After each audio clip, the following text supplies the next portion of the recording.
Այսինքն հաղորդումը հիմնավոր կասկածի տիրույթում գնահատվել է։ Ավելին, այդ հաղորդումը մեզ չի տրամադրվել։ Որպես գլխավոր դատախազի պաշտոնյա, հաղորդումը թե որպես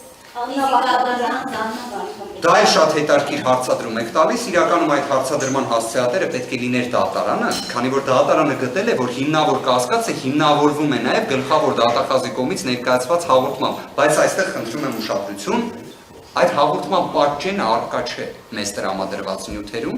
եւ դատարանին տրամադրված նյութերում։ Այն պարզապես տեղ է գտել քննիչի միջնորդության մեջ։ Հիմա ես հասկանում եմ միգուցե այս գործով այդպիսի մեծ ցանկություն կար քննիչի ամեն ասածին հավատալու, բայց դա ոնց է լինում դժվարում եմ ասել։ Այժմ եկեք հարցեր։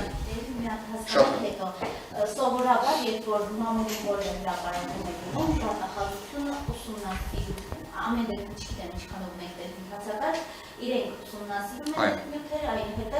ուղարկում են քննչական մարմին, քրեական վարույթ նախաձեռնելու հարցը որոշելու համար։ Հիմա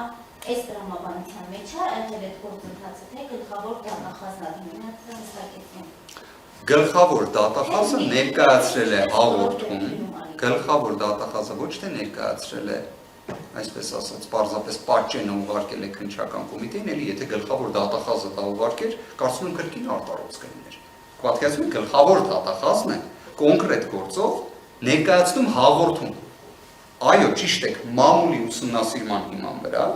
ներկայացրել է, բայց հաղորդում։ Այսինքն ինքը ուսումնասիրել է, ինքը հետևել է հարցազրույցին, ինքը հաղորդումը ներկայացրել է, որի այստեղ շատ հետաքրքիր հանգամանք կա, որը կարծում եմ հետագայում ուսումնասիրման առարկա կհանդիսանա, թե կոնկրետ ժամանակագրային դա հատկապես երբ է եղել, օրինակ Facebook-յան արդարադատության մեկնարկից առաջ թե հետո, եւ այլն։ Կարծում եմ դրա վերաբերյալ հետագայում եւս պարզաբանումներ կունենանք։ Այստեղ խոսքը գնում է դեպքի ենթադրյալ ինտենսիվության մասին։ Եկեք կրկին վերհիշենք, խոսքը ենթադրյալ միջին ծանրության հանցանքի մասին է, որի համար պատիժը կարող է լինել տուգանք։ Բայց այդ պայմաններում գլխավոր դատախազը ներկայացնում է հաղորդում, դրան հաջորդում է, բոլորս հիշում ենք, իրավապահների հարյուրավոր խումբ, այսպես ասած, փորձում է ներխուժել Սամվել Կարապետյանի առանձնատուն, որից հետո Սամվել Կարապետյանը ձերբակալվում է, որից հետո ձերբակալումը վերացվում է, քանի որ սկզբից ձերբակալվել էր 72 ժամվա ռեժիմի պայմաններում, այնուհետև այդ ձերբակալման որոշումը վերացվում է եւ Սամվել Կարապետյանը փաստացի մոտ 1 ժամ ամբողջությամբ ազատության մեջ գտնվող անձ է եղել եւ կրկին ձերբակալվում է այժմ կալանքի միջնորդություն ներկայացնելու նպատակով։ Եվ այս պայմաններում իդեպ նաեւ կարծում եմ հանրության աչքի առջև էր Սամվել Կարապետյանի դրսևորած վարքագիծը, այդ թվում ինքնակամ ներկայանալու եւ այլն, դատարանը գտել է, որ Սամվել Կարապետյանի դեպքում առկա է թաքնվելու ռիսկ։ Իդեպ այս հանգամանքը միջազգային փորձում է աննախադեպ։ Միջին ծանրության ենթադրյալ հանցանք, Forbes-ի ցուցակում գտնվող անձ,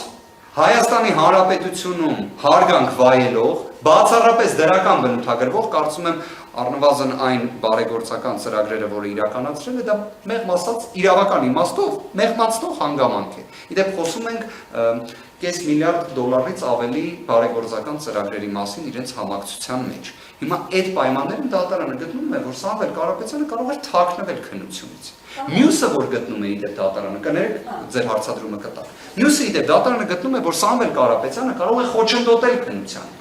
Խոչընդոտել մի քննության, որի ամբողջ մեխը առյուծի բաժինը ապացուցողական իրենց դիտարկմամբ հանդիսանում է տեսանյութ։ Իդեպ պարզ վարժություն է, սա պետք է չի իրավաբան լինել։ Եթե ենթադրյալ կոչ է տեղ ունեցել, որն էլ կա տեսանյութի վրա, այդտեղ միակ քննչական գործողությունը, որ կատարում ես, այդ տեսանյութը ներբեռնում ես, զննում ես, դարձնում ես քրեական գործի անբաժանելի մաս, կարող ես մի հատ էլ կրիչի վրա տեղադրես, դնես չերկիզվող պահարանում, վերջ։ Բայց օրինակ քննիչը եւ դատարանը գտնում էին, որ այդ տեսանյութին, որը զննվել է, չերկիզվող պահարանում է գտնվում, կարելի է խոչընդոտել։ Օրինակ օբյեկտիվ իրականության մեջ դա նույնիսկ խելագարության կանխավարկածով դիտարկելու դեպքում անհնարին է, բայց ունենք այն ինչ ունենք։